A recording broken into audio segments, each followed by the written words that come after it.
Respect doesn't come from your title. Ask any enlisted soldier, and they'll tell you the same. It comes from what people know you'll do when it really matters. On this episode of Into the Lion's Den, we're going to take a deep dive with our sales manager, Brenden Worley, on his journey and path to leadership, his growth while he's there, and learn a little bit more about what earned him that title. Check it out. It's going to be great.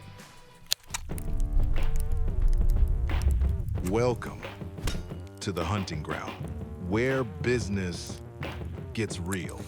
This is Into the Lion's Den, where we build smarter, lead harder, and protect what matters most, with your host, Christian Griffith. Let's get to work. All right, folks, welcome back to another episode of Into the Lion's Den with your co-host for the day. Me, as always, Christian Griffith, owner of Pride Roofing and Construction, and my good friend over here, Brenden Worley. He's Pride Roofing's sales manager, and we are going to be talking pretty in depth about his journey and his path to success. But we welcome you to the stage today, Brenden. Let's take it away. Okay, Brenden, tell us about you. Yeah. So, I don't know. Born and raised Colorado kid. I've been working here for about 2.5 years, almost 3 years, I guess. Started as one of the sales guys and worked my way up. So, okay, kind of made some movement. Yeah. So he's a Greeley boy. Yep. G-Town. So can I trust you? No. I'm just kidding. Sorry, Greeley folk. Billy, if he ever actually watches these things, is gonna be really offended that I just said that. He'll be fine. But anyways, we had you on the show for a similar reason about a half a year ago. Yep. And so it's kind of like a follow-up to that, what your journey since getting this promotion has been, and also we're going to kind of just expand on the topic of respect and leadership, how it's earned, so on and so forth. But so you told us about how long you've been here, where you came from, but maybe let's open the minds of the team up to what you started as, like the actual job you started as, what it was that you think was the reason that management brought you into management, and then I'll kind of chime in a little bit from there too. Yeah, for sure. So I started as what we call an account manager, so sales member essentially, but going out, getting new accounts, selling roofs, and just kind of slinging and knocking doors, slanging and banging. Exactly. Lots of feet on the ground, knocking doors, beating the streets, whatever you want to call it. And kind of just had a lot of success doing that first year and a half. And last time I was on, we talked about me moving to a team lead role. Kind of expanded the sales team from there, had some people move around to different departments, and ultimately led to a managerial position opening up. And I think it was a combination of sales success as well as just having a pretty decent amount of knowledge about the company at the moment that kind of helped lead into that position. But also, the amount of help that I was giving to the sales team, kind of showing them that I was a leader at the moment, kind of, I guess, for lack of better words, made me one of the only options for that. So Sure. Yeah. Well, you kind of instinctually acted as a manager, right?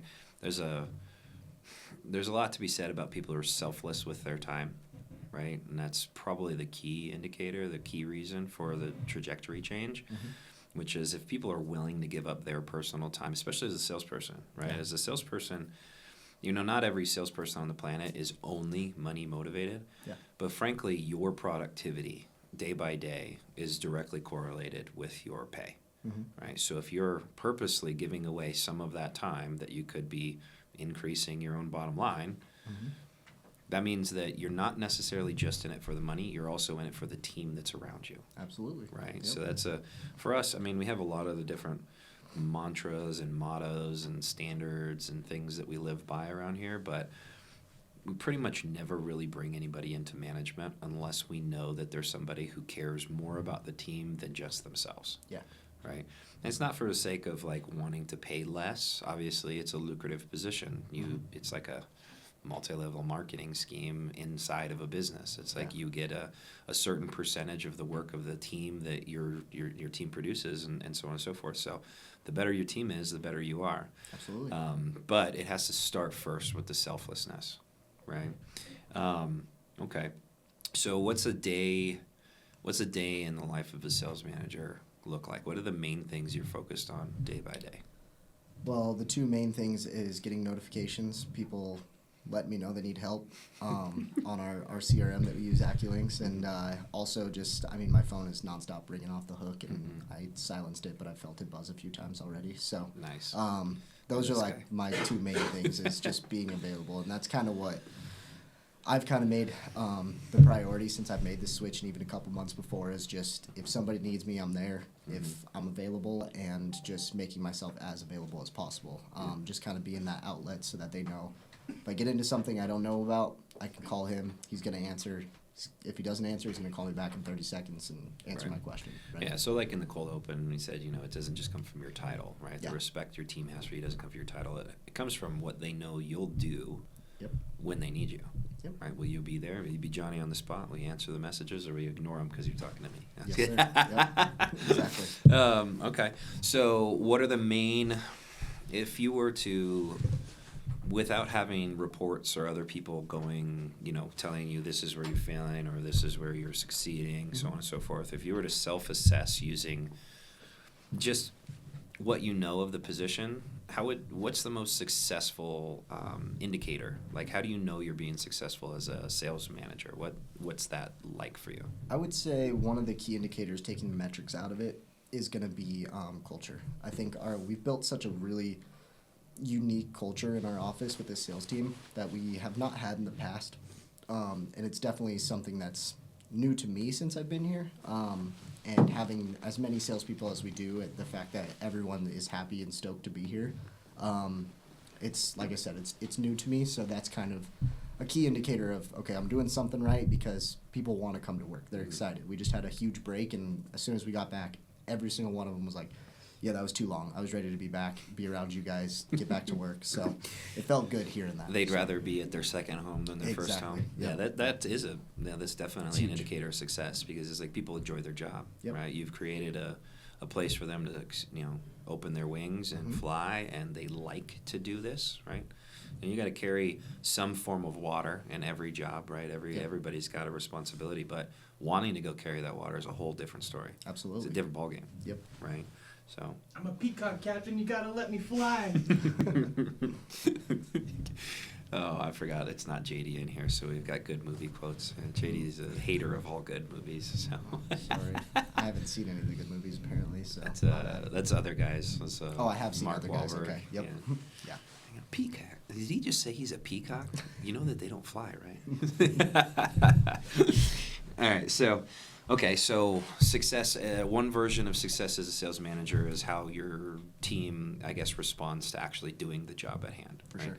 Okay. What are other indicators that you know you're on the right track? Yeah, so again, metrics aside, obviously it's going to be easy to say, well, if everyone's selling, I'm doing a good job. If everyone's making money and supports himself, it's great. But I think maybe another indicator is also just watching these guys grow. We had a lot of goal-setting sessions the last week, and watching these guys aspire to not only, I guess, grow their personal income and their sales and whatnot, but also grow in the job and aspire to want to be a sales manager, a team lead position, or help open other branches or whatever it may be. It's pretty refreshing to see that not only do they love being here, but they want to grow here and they want to continue to make this a better place. So I think that's another thing too. It's kind of inspiring the rest of the sales team to kind of want to be more like me, Yeah. or grow into positions that are alike of mine. And yeah, I think that's also pretty inspiring. I think you nailed it. Really, like a successful manager is somebody who creates a team that wants to work there, right? But on top of that, they create a team that wants to do more than just the Motivated. baseline, right? They want to do more than just what's required of them. They're like, what can I do to either advance, or what can I do to help the team? Yeah. And I haven't heard from any of your team that you've developed around here that they just want to be a salesperson and left alone.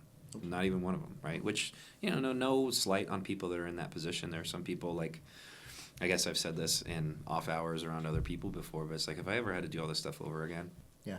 I would just sell. Yeah. Everybody leave me alone. I'm just going to sell, focus on me so I can minimize my time doing this stuff and focus on something else outside of work. Yeah. Because it is a lot. It's a lot. And you're carrying a burden. And the water, like I said, that you're carrying gets heavier and heavier. The buckets somehow just manage to get bigger, and they keep filling up with more and more stuff. But anyways, that's definitely an indicator. So I'm kind of leading you in because I wanted to know from your perspective, I guess, what success looks like, and it really feeds the conversation. That's really the premise of today's conversation, which is how you've earned this respect. Mentioned in the cold open that a title doesn't automatically give you respect, right? Yeah. Like it does, but superficial, right? You walk into a corporation and somebody's title is vice president, probably not going to act like an ass in front of them. For sure. Right? You're not going to be like, have you seen that commercial where he's like, go dogs, woof, woof, woof, woof, Yeah, woof. yep. You're probably not that idiot. No. You know what I mean? And you say yes or no, sir, and if they ask you to do something, you'll do it, or ma'am, or whatever. But it's because you know your job's on the line, right? It's a different motivation factor, right? But somebody who's truly earned a spot doesn't have to question at no points, unless there's just a bad egg, they don't really have to question how they can gain more respect from the people around them, right? Because it's already inherent. They know that this person, like, for instance, when I got my very first management job, I drove my boss kind of crazy, but it was for good reason, right? He's like, I can never find Christian. When I walk into the gym, because this was in the gym world when I used to work in fitness, I never knew where Christian was. He wasn't standing behind the desk. I was usually underneath of a piece of equipment trying to fix it because the maintenance person wasn't going to be there for 3 days, and I know that the people wanted that machine. Or I was under a water fountain trying to fix the leak so that we didn't have to call in something. Or I was cleaning up the trash because I let my person at the front desk stay at the front desk, and I'm showing to them that I'm okay with taking out trash too. It's not like I'm better than this, right? And I earned a lot of respect in my positions, which is why they quickly graduated me from general manager of a location into a regional manager, and then eventually into vice president, because I never changed that. Every person that I ever worked with always knew that I had their back, and they always knew I was never above what I was asking them to do. It was like if it was a low season and we had to go do business to business, I would be out there, first person through the door, first person engaging with people, first person spiking energy, and first person bringing back leads. It's like, why wouldn't I, right? If our goal is to keep this thing successful and running, why shouldn't I be on the front line, right? And it's not to say that you should always be spending your time not necessarily wisely, right? It's probably a better use of a general manager's time to call somebody to fix a water fountain, right? But at the same time, it's like, I had 20 minutes. I didn't have anything else I needed to do. I'm under the water fountain, and my clients needed the water fountain. You're sweating, you know? And you took pride in where you were working. Yeah. So, The same can be said for the reason that you're in position. I can see very clearly that your team respects what you have to say and why you have to say it. Do you think that there's any additional information on top of what I just said, like relatable information that has earned you the respect that you have? Yeah, I mean, like I kind of mentioned before, like just kind of the few months leading up to the actual position change, we obviously had a lot of new hires and some interim sales manager. And so, I mean, I was given a lot of help, and it was something that I think I even earned a lot of that respect before I even got moved into the position, which made it almost a seamless transition, just knowing that I had already earned it. People knew me as, a leadership role, and they already came to me with questions. They knew I'd be available. So when I got into that role, it was like, cool, well, now my title just matches what I was already doing, right? So, yeah, it's kind of been nice that it's not something that I was ever like, oh, well, I have to be a sales manager in order to feel this type of leadership. It was kind of just like, well, they look up to me. They're already asking me questions. I'm already helping them out. I'm doing what I can, right? This just kind of gave me a little bit more flexibility to take some things off my plate and dive fully into it. So, yeah. So, in the same vein of something you just said, I have a thought, but I don't want to lead the conversation. I'll see where your head's at with it. Yeah. What do you think of title chasers?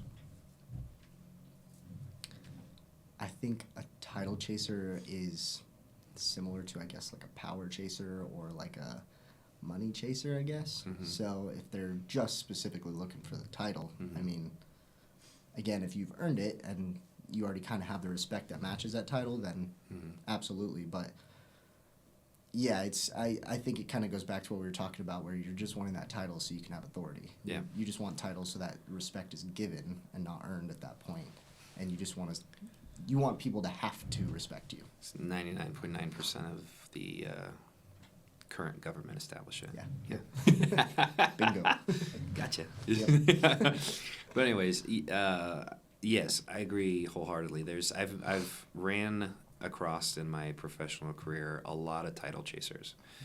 Now, it's not to say that they're not willing to do the stuff that nobody else wants to do, right? In order to be good at anything, you've got to do all of the things that nobody wants to do, and you have to do them better than everybody else, Yeah. right? In order to be a good manager, or good leader, good whatever, you have to be willing to get into the shit and get out of the shit with the rest of your team still hanging onto your coattails as you exit the trench, right?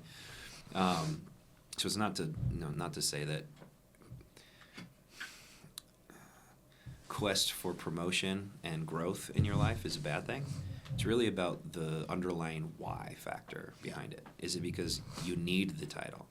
Because you don't feel like you'll ever have the respect you want unless you have the title? Generally, that's going to crumble, and it's going to turn into what you just said, which is authoritarian, do as I say because I say it type of person. That's just not the culture that we want around here. Yeah, absolutely. Right. So, okay. So now that you're in this leadership role and you spent some time here, you clearly have respect from your team members. What are the biggest learning lessons that you have? I would say some of the biggest learning lessons so far have just been spending, I guess, almost too much time. I guess I was really excited coming into this, being like, yes, this is awesome. This is what I wanted. Like, I finally got there.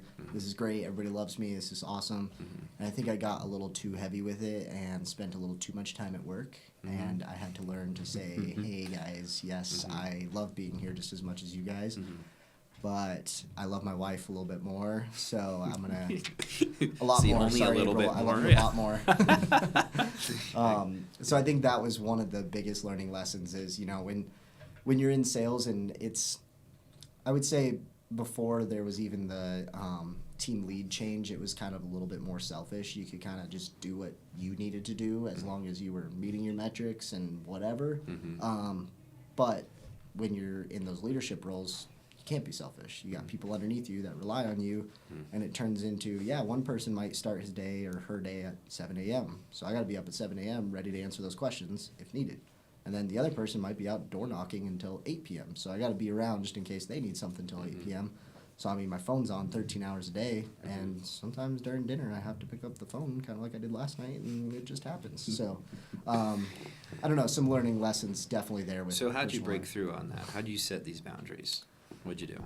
To be honest with you, it was just letting the sales guys know, hey, if I don't answer, you will get a call back, but I will not be, carrying my phone everywhere I go, especially when I'm at my, my home group for church on Thursdays. It's, unfortunately, my phone's at home, but when I get home, if I'm able to, I'll call you back. If not, you'll get an answer in the morning. Sure. So, just kind of setting some boundaries with the sales guys and letting them know that, yes, you're important, but you're not more important than my family. So, Or my faith. yeah, exactly. Yeah. So, I guess setting those boundaries with them and just letting them know where I'm at. And they've done a really good job respecting that and understanding it. And it's, they always know if there's a fire. They have my number still. They can still call me, and I'll, if they text me, hey, it's a fire, I need help, I'll call them. It's not the end of the world. But definitely setting those boundaries. Sundays, I do not touch my phone. It sits in my room, and it charges all day. That's my day. That's a difficult thing for a lot of people to grasp. Yeah. Homeowners I know that originally when you first started the sales portion of the job, just like everybody else, you struggle with setting boundary with the homeowner. Yes. It's like you're subservient all the time. It's like if they call, I answer. I don't care what I'm doing. Nothing's more important because the sale fuels everything else that I'm doing, right?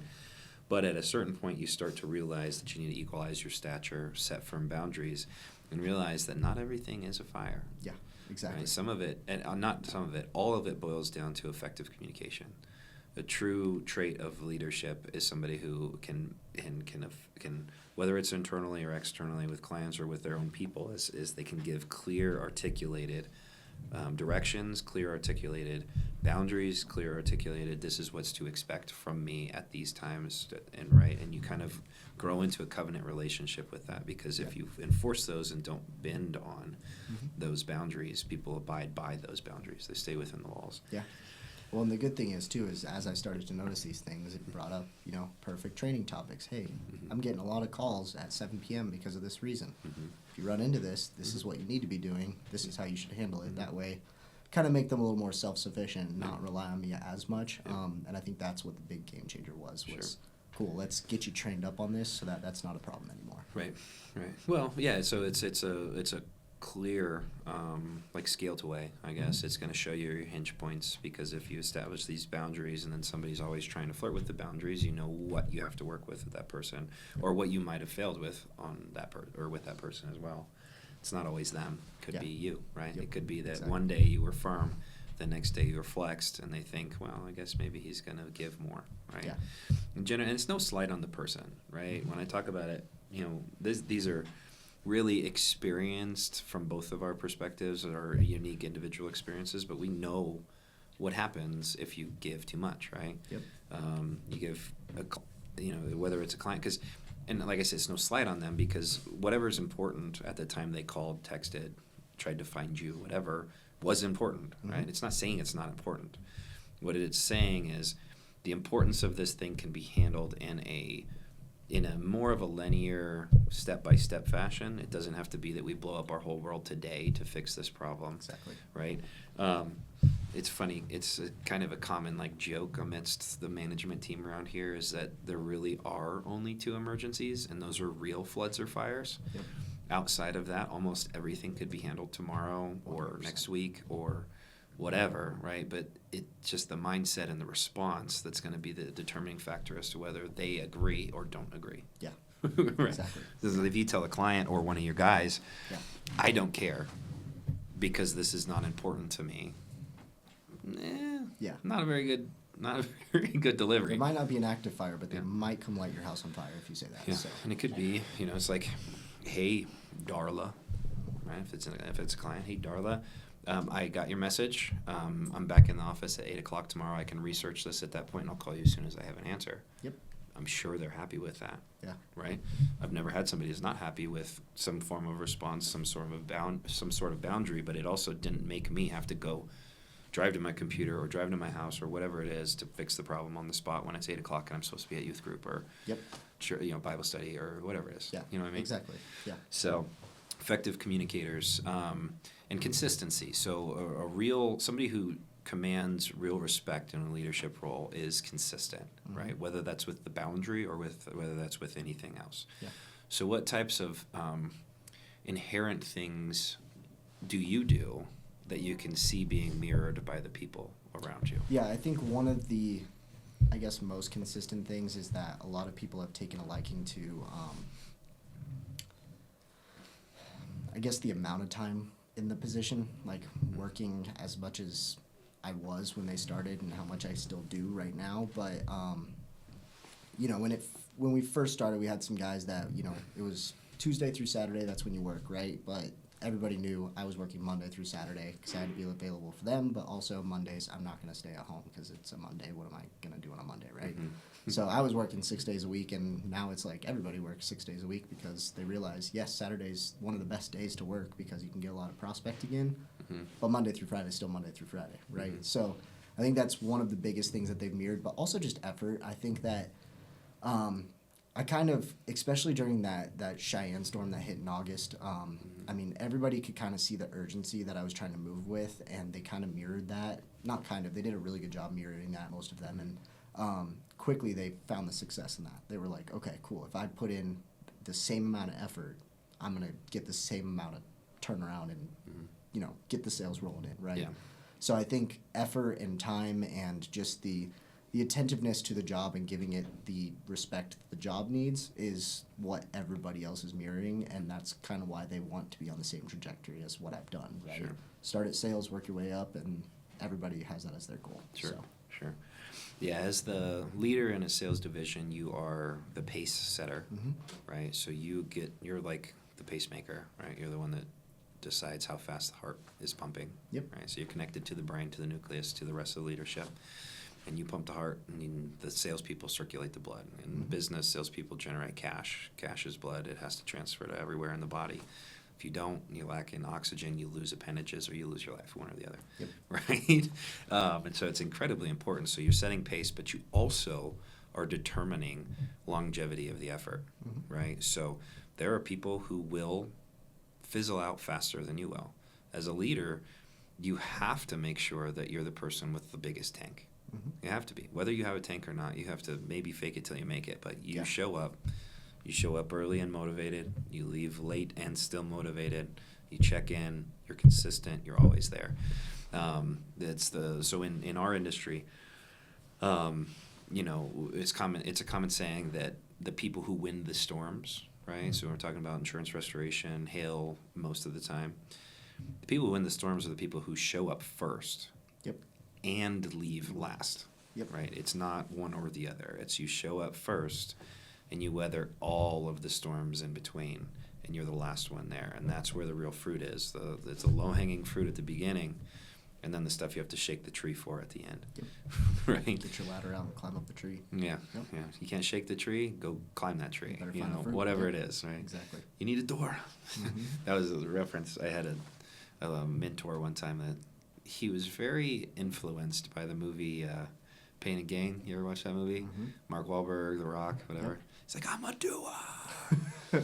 And so he just operated off that motto. He's like, I'm a doer. I remember one time we were closing. This is I'm sidetracking the conversation for a minute, but on purpose. We were trying to open a gym. So I think this was unit number 7. We ended up opening a lot more than that, but this was unit number 7. And long story short, we were supposed to open the next day, but we had to pass all the fire inspections before we could actually assume occupancy and have people inside and stuff like that. And there was a electrical closet that the door was never shipped. It was a specific door. It was a left-hand swinging door, certain size, whatever. And I'm with the code inspector, and I'm walking around, and we had everything. And I had punch lists that were friggin' 30 pages long, and we had everything except for this door. And I believe the code inspector as he's writing notes, and I went over to Nolan, and I was like, dude, we're going to fail. And he's like, why? He's like, because the door never came. We can't open it if you have an open electrical unit or electrical room that clients can walk into, because that's a fire hazard and more of a more than just a fire hazard, right? Just die. Yeah, and he goes, "You want a door? I'll go get you a fucking door." And he goes over, he gets a tape measure, he measures the dimensions, sees which side the hinges are on, whatever, and he walked through the entire building. And he found one door that was the exact door in the back, right? And we had already inspected back there. So the dude jacks it off the hinges, puts it on. He's like, cover his eyes. And I was like, I can't cover the dude's eyes. So I was like, I took the code enforcement officer and I was asking him questions about something I already knew the answer to, so that he could put the door on in the background. And it was like, he's a doer, right? Yeah. But I had an incredible amount of respect, and it changed my perspective from that point forward. And so did you guys him. pass? We passed. Oh, we opened the awesome. next day. Everything was great. It was a very profitable unit. We did a really good job with the pre-sale, stuff like that. But anyways, it's always been that way. He's the leader that I always think of when I think of leadership, because he earned it in my mind. Yeah. He was a vision caster. He was a doer. It never mattered what the job was. I mean, this dude was worth some coin. Very smart, very good with money. He was worth a lot of money, but it didn't matter what the job was. If we needed to move all the equipment from one side of the room to the other side of the room, it was going to take us 12 hours overnight. He was the first person there. Yep. You know what I mean? He was lifting everything. He wasn't directing. He was there, right? Yep. And so I've always kind of thought of that as like an ideal leader. They're not only the pace setter, not only do they determine how long we can stay on this quest, but they make sure to find the door. Mm-hmm. Yep. Find the door for the electrical closet, right? Yep. They're a doer. They whatever the challenge is, it's never too big for the leader. Yeah. Do you have any examples of things like that where you've kind of just fit the piece and somebody was like, aha, and then they just followed you further because of it? Yeah, I mean, I guess one of the prime examples is one of our employees. I don't know if you want me to name drop, but she's worked at a few different roofing companies, and all of them are different from us in the way that they're 1099, and they, she's basically self-sufficient, works her own, right? And she was a tough nut to crack for the first Probably 2 months. Mm-hmm. It was a real big change for her, coming in, trying to do Having to clock in, having responsibilities being an somebody else employee, sets. right? Yeah. So that's the exact way she puts it. Is she has told me many, many times, I've never been an employee, and I don't know that I want to be, right? Mm-hmm. So it took me a while, but eventually there was about a week where finally she was like, you know what? I'm just going to trust you. Tell me what to do. I'm going to do it. We'll see how it works out. Mm-hmm. And in that week, probably her most successful week, prospecting, paperwork was getting figured out, all the CRMs were getting figured out. All of a sudden, it was not a daunting task for her to come into work because she knew how to do everything. And that was kind of my aha moment, was when I got her to the point where it was like, okay, I'm cool trying this out, and I'll do it. And really the second aha moment came when I was visiting with her about a month ago, and her husband happened to be there in the office, and she was like, Will, this is my boss. His name's Brenden. And he was like, yeah, good to meet you, man. And he was like, you've done a lot for me. And I was like, what do you mean? And he's like, you've really calmed her down. And I was like, what do you mean? And he's like, well, she was so fired up when she started here, and all of this, that, and that. And I was like, yeah, well, I just kind of hold her accountable, and she goes, yeah, he really he taught me how to be an employee, and I respect him so much for it. So her respect I had to earn in a different way, and I think that was my aha moment, was the first person that wasn't like everyone else and kind of needed a different direction.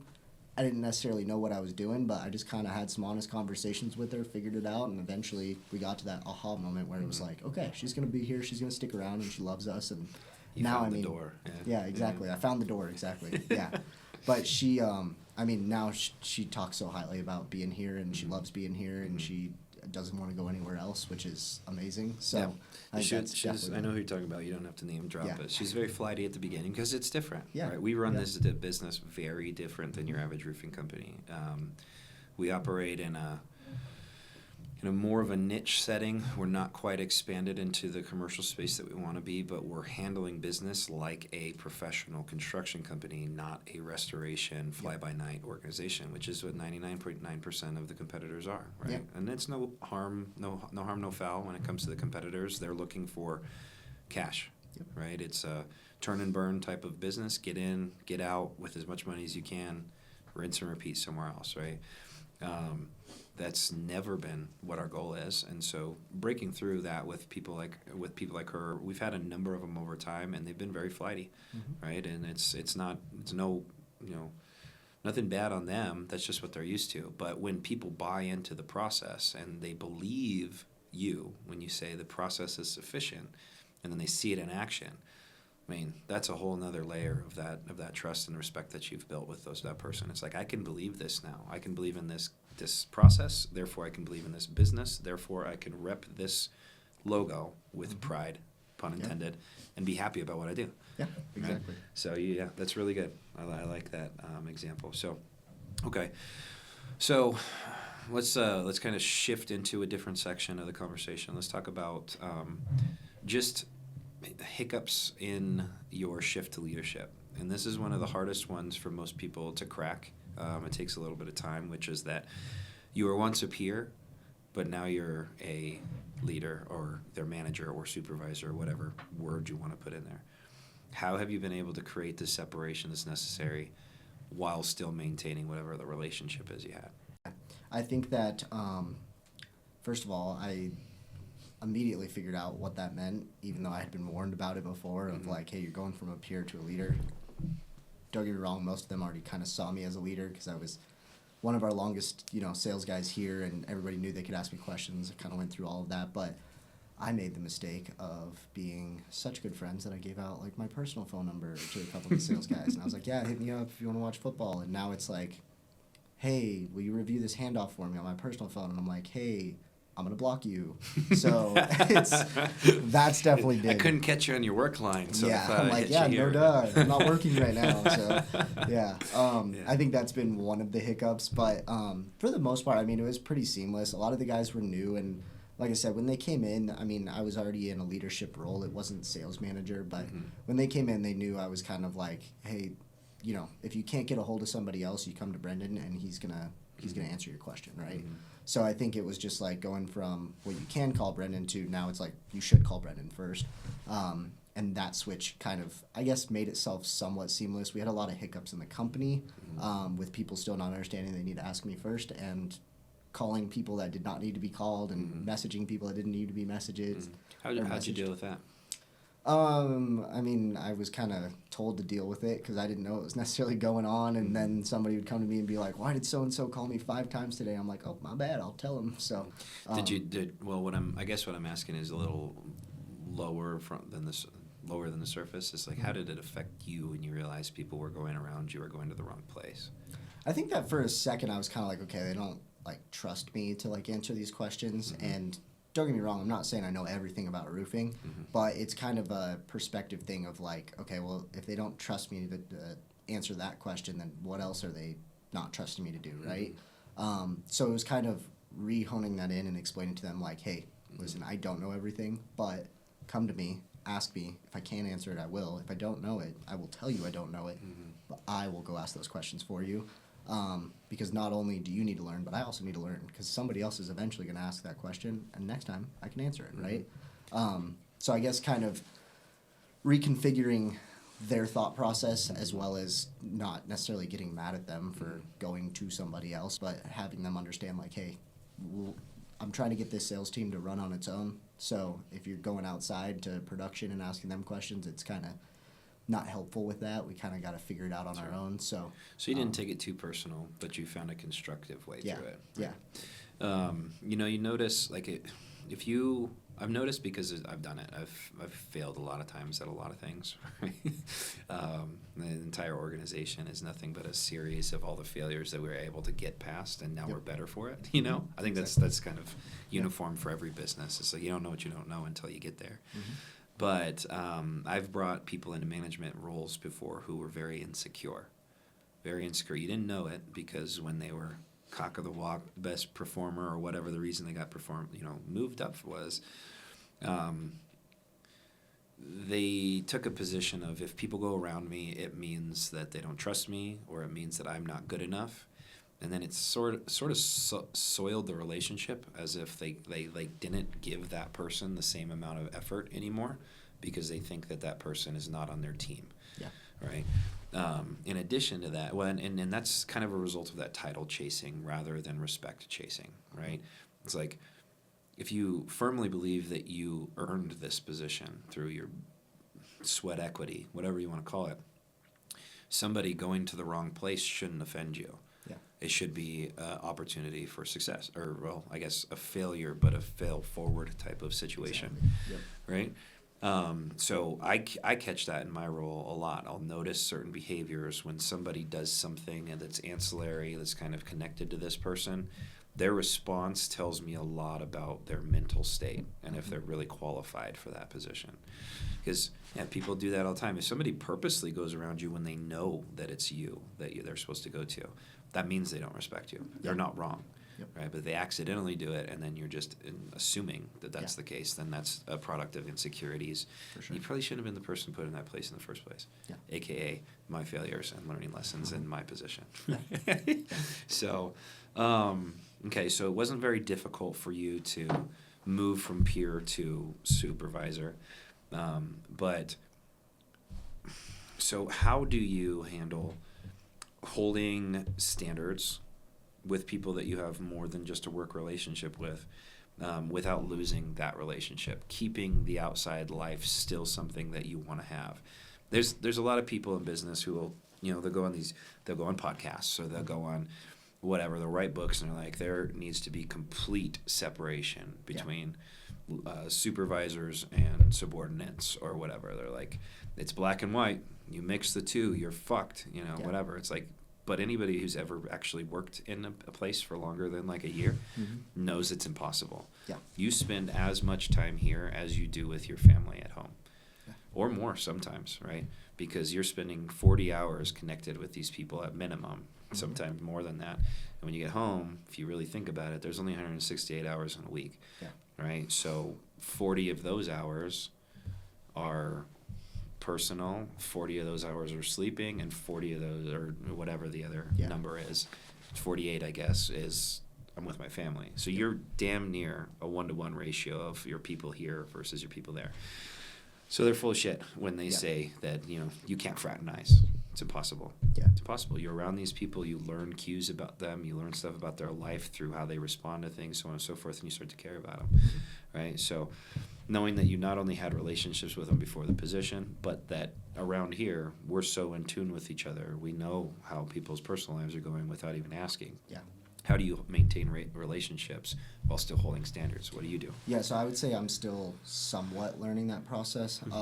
Some people kind of just understand when we're clocked in, we're working, and others don't necessarily understand that. And, be like, "Oh, look at this meme," and I'm like, that's clock out. I don't know. But You shouldn't be sending me this while you're on the clock. I'm like, yeah. That's not a good time. But I think that the main thing is it's kind of like, you meet these NFL players. Maybe you don't meet them, but you hear about them. And on the field, they're just like, whole different mindset of like, I'm about to go kill the guy across from me. And then as soon as that game ends, they're like, hey, do you want a jersey swap? And they're like, yeah, dude, you want to come over to my house next weekend, right? Like, it's almost like separate personalities, which maybe isn't the best way to put it, but like, when I'm at work, I'm here to work. I'm here to get stuff done, here to move the vision of Pride forward. That's what we're doing here, right? When I clock out and it's Saturday night and you're like, hey, are you busy? And I'm like, no, what's going on? And they're like, hey, you want to go get dinner or something? Totally cool. I have no problem with that, right? And they're going to get a different Brenden because I'm not clocked in, stressed out, trying to do all my work and get things done for everyone because I do have time. I'm more relaxed. So I guess helping them understand and having them understand, and like I said, I'm still kind of figuring it out, but when we're at work, we're not here to play. Like, yes, we have fun. We have a good culture. Don't get me wrong. It's not like we hate being here, as I mentioned, but when we're here, we mean business, right? We're on the football field. We're in the Super Bowl. We're trying to win it, right? First quarter through fourth quarter. But as soon as we step off the field, it's like, cool, we can take a break, right? Kind of unwind, have a little bit more personal relationship, and kind of do what we got to do. And I think that we do a pretty good job of that here in general, with all of the fun Christmas parties and events that we do and whatnot. And I mean, we'll still be wearing our Pride gear. We'll clock out and be like, hey, we're going to have a potluck or whatever. And it's like everybody's more chill. You get to see a different side of everyone, learn some things, and kind of, spend some time with the homies instead of, spend time with your coworkers. Yeah. So. Yeah, I have two responses. First one's kind of funny. So when you're talking about the NFL players that are like, I'm going to fucking kill you. Yeah. And then the game's over and you're like, hey, what's up, bud? Yeah. How you been? That's kind of how I was. It's kind of weird saying this out loud because, there's a whole big, long, dramatic story around it. But when I first met my ex-business partner, we worked in a gym world together. And that's how we met each other. And it was hilarious because for, basically ever after that, he used to poke at me like it was a bad thing, but I knew that it was the right thing, which is that when we were at work, I was Stonewall. Dude didn't exist. He didn't exist. My jersey was on. I was playing the game. And so I wanted to achieve my goals. He wanted to fuck around. And he wanted to pull me into it the whole time. But he knew that the second that I had my polo off, I'm a different person. Yep. Right? It's okay to be that what's the word? It's not duplicity. It's okay to have that separation. It's like when the jersey's on, it's game time. It's not a different person. It's just a different part of your life, right? In the game, you're not messing around. Yeah. In the game, you're not joking. You're not pulling out your phone. You're playing the game. And if you want to stay on that team and win that game, you better stay focused. Yep. Right? Exactly. So, funny little anecdote there. But the other part of what you said, the thing that I have found to be the most valuable tool when it comes to managing people that I care about, people that I have more than just a working relationship with, is sticking to facts, keeping it pragmatic or emotionless. Let's keep it data-centric, right? Because then you can present yourself in a way that's you're not condoning, or you're not coming down on them personally. This isn't from me to you. This is from our organization to you, right? And here's the goals. So it's like, here's your performance. Here's what was expected. Here's what I expect moving forward, right? If you stick to that instead of, because a lot of new managers, new leaders are going to, they're going to skirt issues, right? They're going to sugarcoat everything they say to people that they don't want to ruffle their feathers or whatever, because they think it's going to, hurt them. But in actuality, everybody knows they're at work. Yeah. They know that they're on the clock. Whether they're operating correctly or not is irrelevant because they know that they're being paid to do whatever it is that they're doing, right? So if you walk in with cold hard data and say, here are the facts, please correct this, that's not you. Mm-hmm. You're a conduit from their operational agreement, right? You're just enacting what the repercussion is, right? And that's a good way to separate, is if you keep it very dry, very clean data. We're going to focus on what the actual facts are. Yeah. And then later tonight, if you think I was a dick, we'll talk about it while we eat dinner. Yep.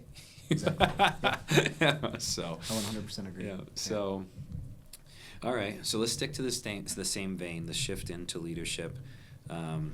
We've already kind of hammered or beat that dead horse about how it's not the title that gives you the respect of the team.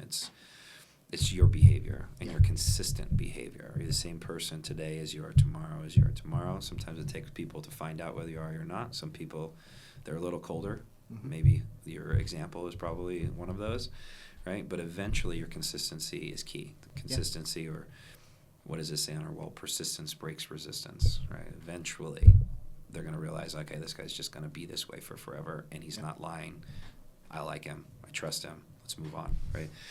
But there are always times where things get uncomfortable.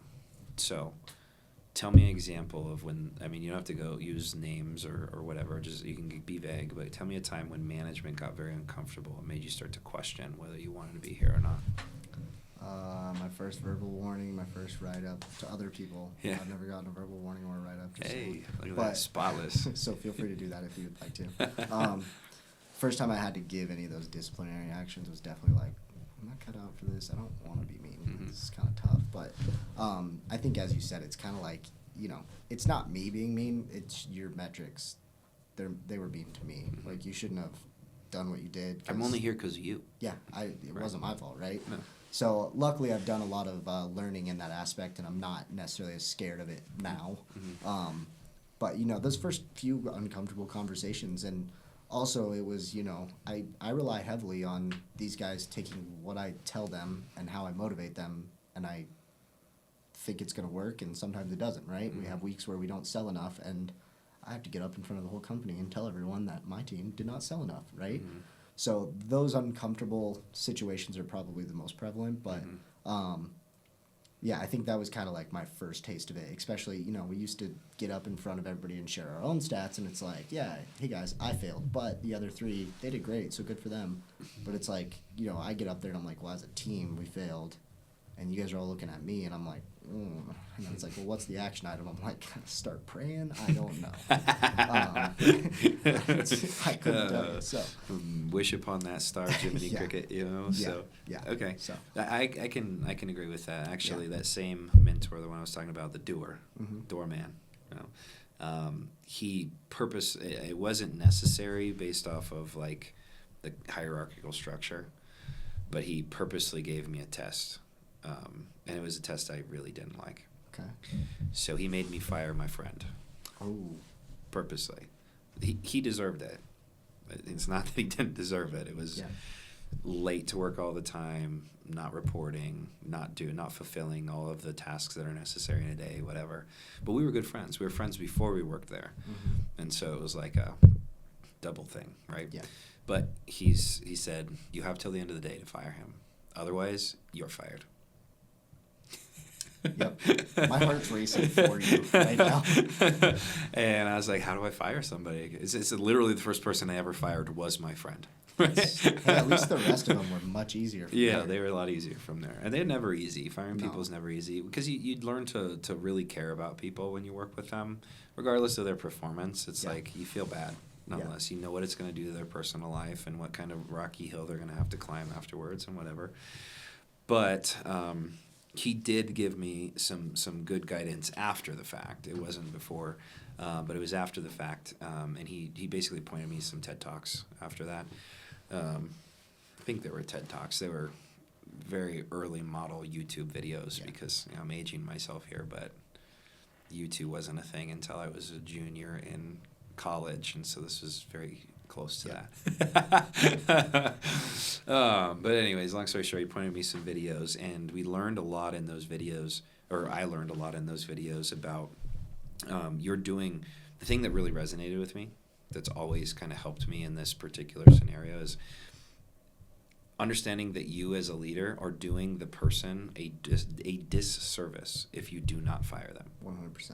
You are doing them a disservice, Yeah. and your company simultaneously. And people, that's kind of counterintuitive to what people think. It's like, no, you're doing them the disservice by firing them, because now they have to go find a new job, and they might not be able to pay bills for a while, and stuff like that. It's like, no, it's the opposite. If you condone this incompetent behavior, then they're going to assume for the rest of their life that this is an acceptable behavior in these particular scenarios, right? Yeah. If they don't learn, and in those same videos I learned that the power of loss, I guess, I think that might even have been the title of those videos, but it was the power of loss. There's the three most valuable and impactful lessons that you'll learn in your life are around loss. Yeah. Right. The lowest on that totem pole is loss of a job that you actually cared about.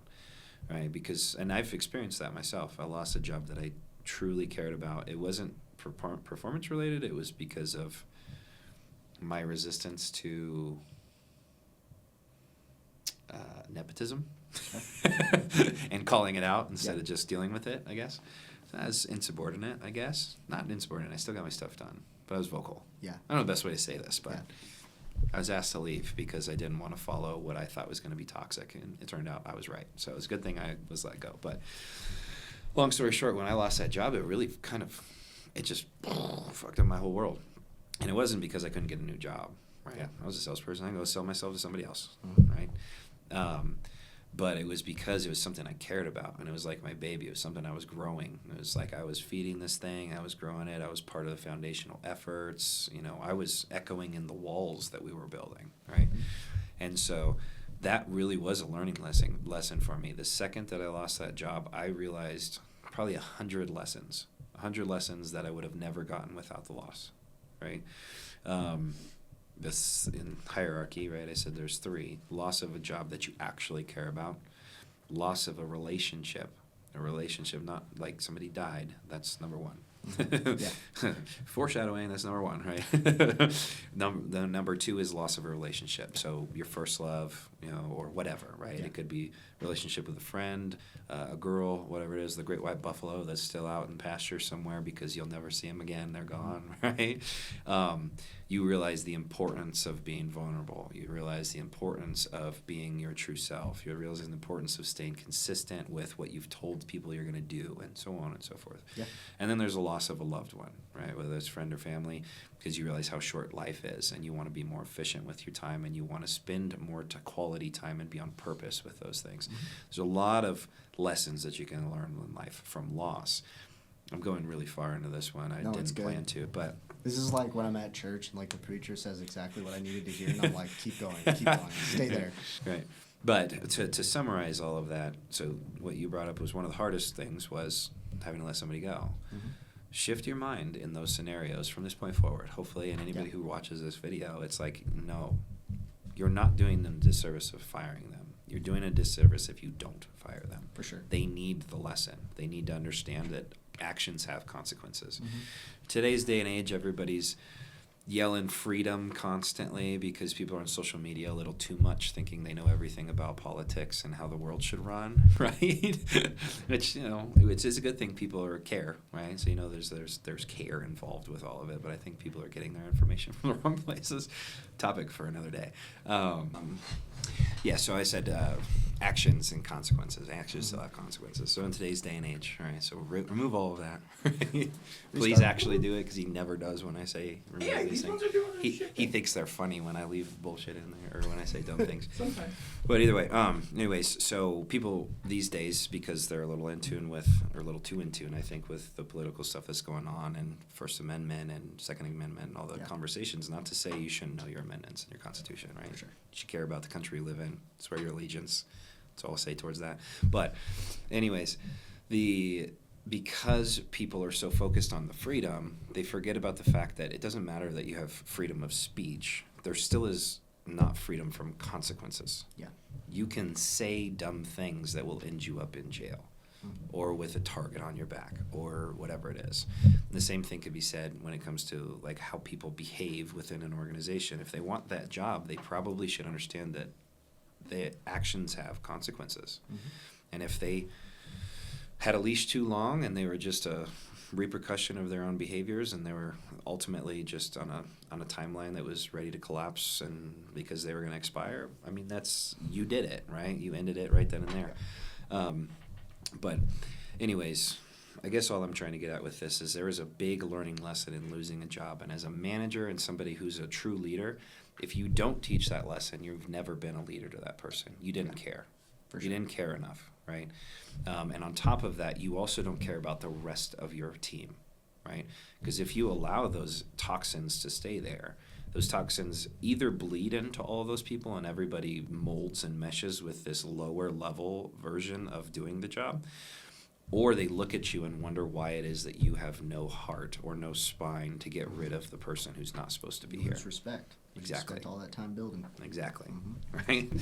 Right? So I went off the deep end on that one. No, that's but- good. And I think that the inverse is probably true too. Not only does the person you let go is going to learn a lot from losing a job that they love, or Mhm. if they didn't love it, hopefully learn something. Mhm. But I think that I've also learned a lot when those situations come up. Mhm. Like I'm learning, okay, well, what went wrong? Like, Mhm. they either started off hot or at some point they got hot and things were working, they loved it, I loved it, and then all of a sudden it went stale again. And Mhm. so it's like, what went wrong? How can I train out of it? How can I make sure that doesn't happen again?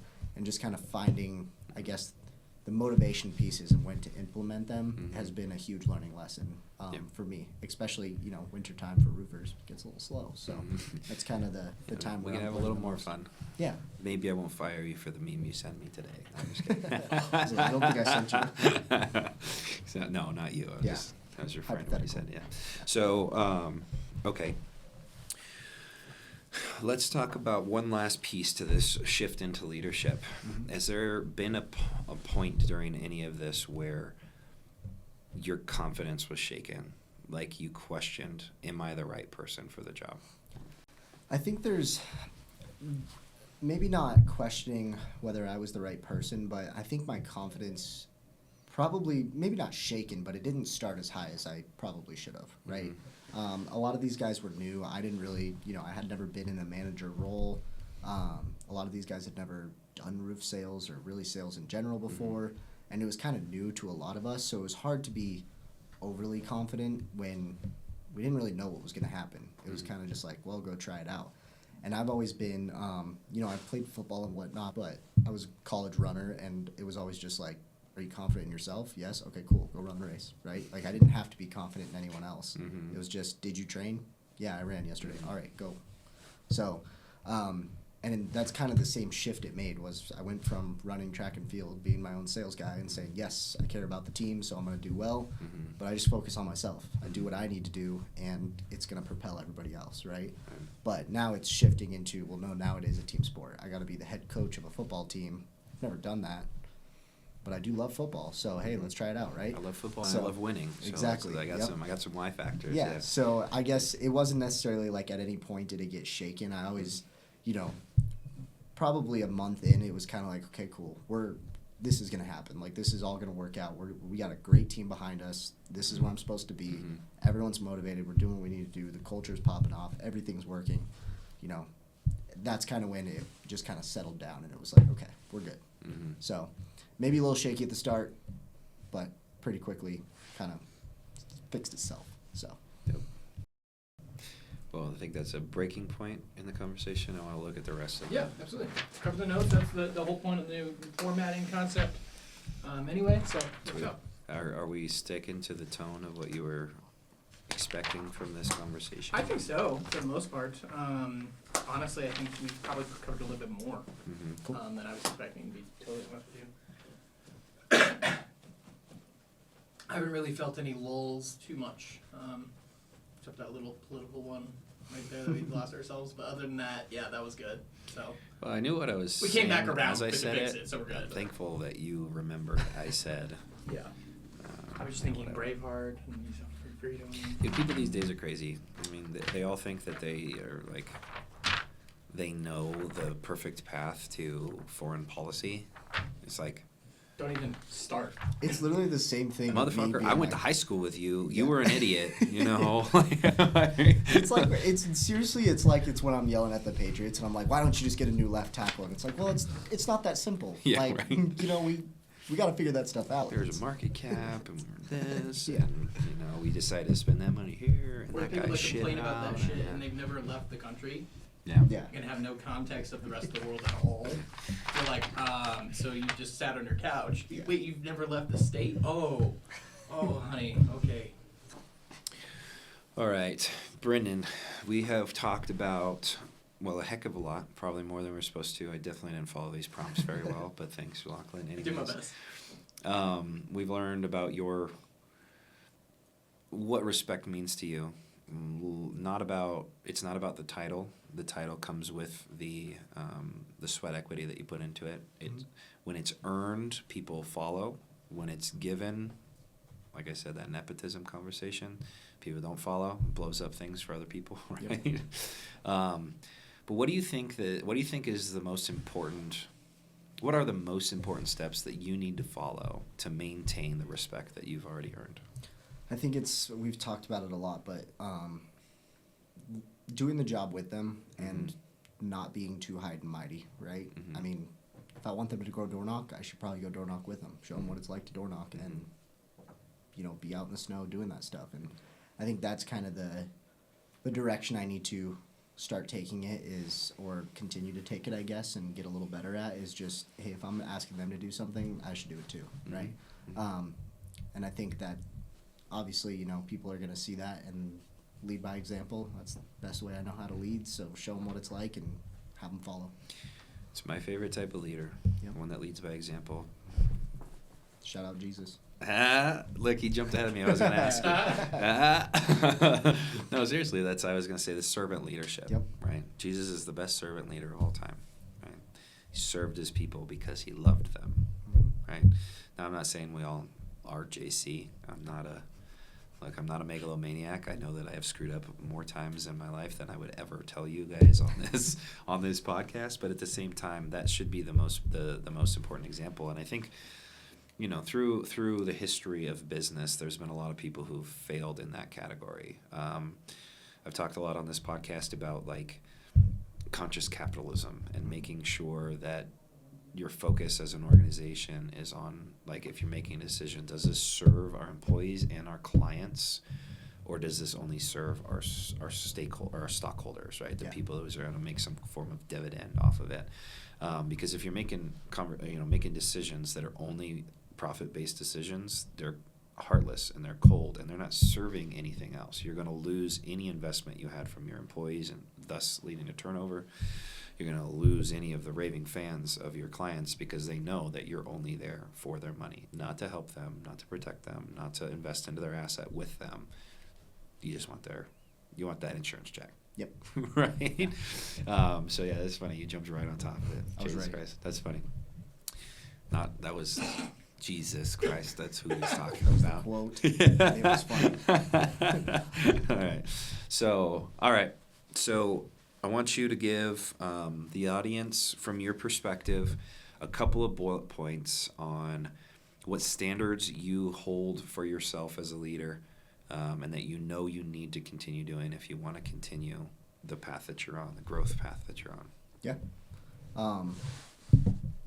My top 3 values: my faith, family, hard work. So those would be my 3 bullet points. Faith, I set them in that order on purpose. Faith is always first. God's at the center. My marriage, my life, everything. Look at Him. All things I do.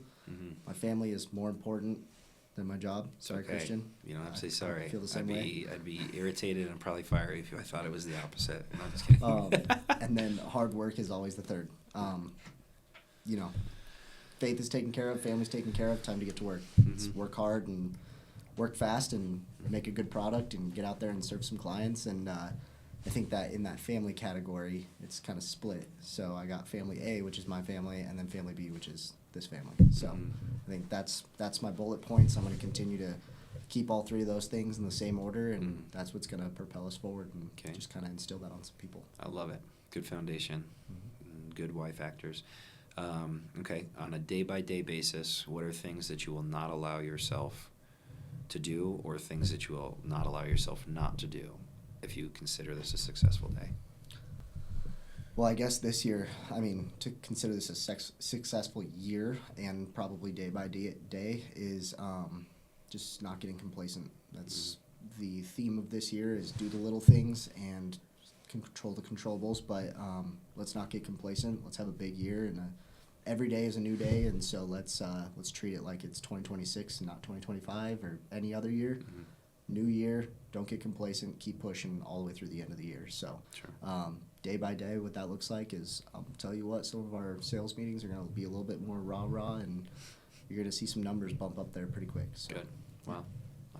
I love that. It's a good place to end the conversation. Yeah. Yeah, there are, as a manager, a leader, whatever you are in whatever area of life that you are, coach, pastor, owner, executive, manager, doesn't matter. If people follow you, just understand you are always under the spotlight. Everybody's watching. And it's like kids. And I'm not trying to devalue the people that work for you. There are people that work underneath of your leg of business who are 3 times your age. Yep. Right? So it's not to devalue them and elevate you, but what I'm saying is that employees and the people that are following a leader, they're like children in the sense that what you do, they do. No matter what. The good, the bad, the ugly, they do it. Right? So hold yourself to a high standard. Show up every day. Don't be complacent. If you only have one task for that day, don't let that one task fill the day. Be efficient with that task, and then fill your day with productivity. Yep. And I think those are keys to success in a manager. And you're doing that, and you're doing it very well. Hence why you've earned the respect. It's not just a title. It's something you earned. So I think that's it. I think that's it for the conversation. Thank you guys for tuning into this episode of Into the Lion's Den. Thank you, Brenden, for being on here. I hope I didn't toot your horn too much. I still want you to become even better every single day, but you're doing a great job. So please like and subscribe, engage in the content, ask us some questions. If you'd like to be a guest on any of our upcoming podcasts, just shoot us a direct message. Please, shoot us a direct message or call our main office, or just find us somehow. If you actually want to be on here, doers will find the door. Yep. There you go. And you Bring guess it that, back. and we'll get you on here. We'll ask you some questions, and we'll plug your business simultaneously. If we want you as a guest, it's a good cross promotional opportunity. So, I think that's it for today. We'll catch you on the next episode of Into the Lion's Den. Thank you for tuning in. Thank you all for tuning in to this episode of Into the Lion's Den. We appreciate your time, and we hope that you've gathered enough ammunition to go out, fight the good fight, and become a better person every single day. Please like and subscribe, engage in our content, ask us some questions. We'd love to tailor fit the next episode to you.